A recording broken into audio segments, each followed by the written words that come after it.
Kita semua pasti tahu bahwa saat kemerdekaan Indonesia di awalnya, laut-laut di antara pulau-pulau di Indonesia bukanlah milik Indonesia. Perdana Menteri Juanda yang kala itu menjabat dan Menteri Hairul Saleh merasa janggal dan menyatakan hal ini tidak benar. Kemudian, seorang pemuda berusia 20 tahunan bernama Mohtar Kusuma Atmadja diminta bantuannya oleh Menteri Hairul Saleh. Dengan ketekunan dan studi mendalam dari sejarah dunia selama bertahun-tahun, Indonesia akhirnya mengklaim laut di antara pulau-pulau Indonesia adalah milik Indonesia. Klaim laut itu begitu melegenda. Itulah yang kita kenal dengan nama Deklarasi Juanda pada tahun 1957.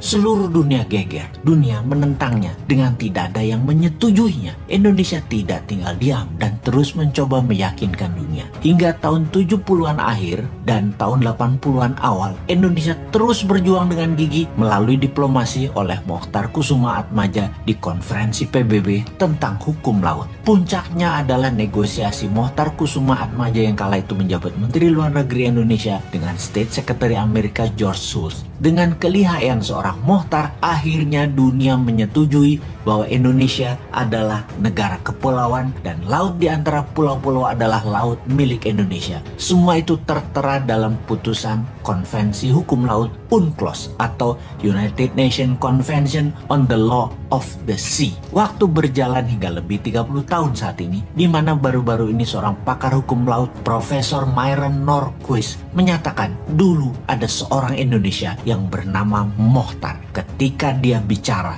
semua orang bergetar. Salut dan respek kita untuk pahlawan maritim Indonesia, Bapak Mohtar Kusuma Atmadja. Kemudian kita harus bagaimana? Ketika nanti Newman mendapat mandat, perjuangan Pak Mohtar Kusuma Atmadja akan kita lanjutkan dengan lobi tingkat dunia. Deklarasi Juanda dilanjutkan dengan deklarasi Daulat Maritim, di mana seluruh kapal baik komersial, kapal pribadi maupun militer yang melewati laut di tengah pulau-pulau Indonesia, terutama kapal niaga, harus bayar asuransi. Asuransi senilai 0,5% dari nilai barang yang diangkut. Ketika telah membayar pajak, ada bendera dinaikkan di ujung tiang kapal tersebut, semacam materai yang artinya sudah taat bayar cukai asuransi Indonesia. Dunia akan marah, ya iyalah, tapi kita harus bisa bagi-bagi permen. Kita harus pandai berbagi. Singapura dan Malaysia misalnya dapat 5-10%. Amerika dan Tiongkok dapat 10-20%. Indonesia ya tetap dapat 60-70%. Inilah misi Indonesia baru yang akan membuat Indonesia berdaulat. Semua itu berbeda dengan yang menjabat saat ini. Konsep bernegara yang tidak bergantung uang asing seperti yang dikerjakan pejabat penuh prestasi yang katanya adalah pejabat satu-satunya yang paling pinter urusan keuangan, yang satunya lagi di sisi seberang adalah senang dengan FDI atau Foreign Direct Investment. Mau yang miring ke asing IMF dan Amerika maupun yang miring ke Tiongkok, keduanya saat ini membuat Indonesia tidak akan pernah menjadi negara berdaulat. Strategi keduanya itu akan hanya membuat Indonesia terjebak menjadi negara tengah atau middle country selamanya, selama mereka menjabat dan selama mereka berkuasa. Kasih deh 2 kali masa jabatan lagi, perpanjang hingga jabatan ketiga dan jabatan keempat sampai 2034. Tetap Indonesia kan gini-gini aja. GDP per kapitanya paling mentok dari 3.900 saat ini, paling naik hanya paling ke 5.000-an selama 13 tahun ke depan. Terjebak di tengah plus masih terus terpesona dengan asing.